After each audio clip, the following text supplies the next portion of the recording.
I was happy to demo this on stage at Veeam On, but a few things in here that we should all know about. So number one, we're able to protect and restore the MongoDB replica sets.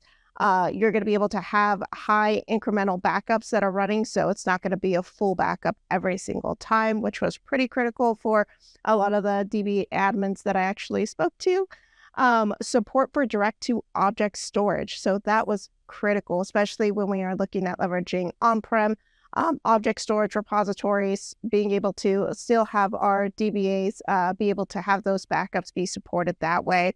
And then on top of that, immutability, right? We want to make sure that that data set's going to be fully immutable. So ensuring that that is available within this version 1 is really nice to have, specifically when it comes to that security aspect.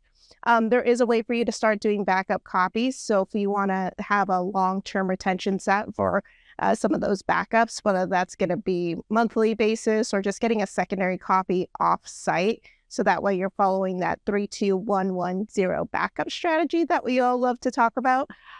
Backup copy is going to be supported. So be able to leverage that, have your short-term retention on-prem, do a secondary copy, send it off-site, have it kept for long-term.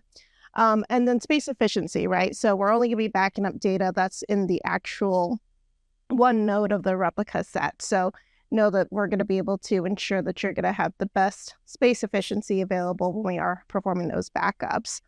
On top of just doing the whole compatibility overview, we also have the Veeam Explorer for MongoDB that was also released as part of this.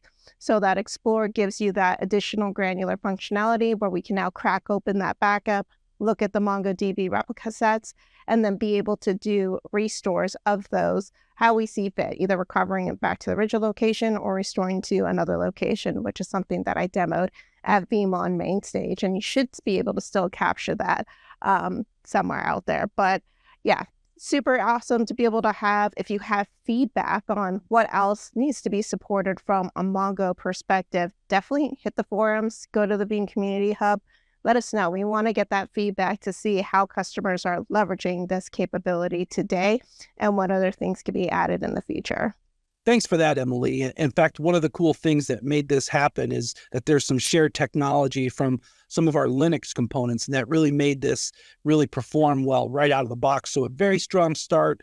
Yes, definitely get using this, right? You know, great opportunity. If you're like, I want to play with this, go to veeam.com and get a trial, and then you can do MongoDB backups and you can see how it goes. And absolutely let us know how it goes.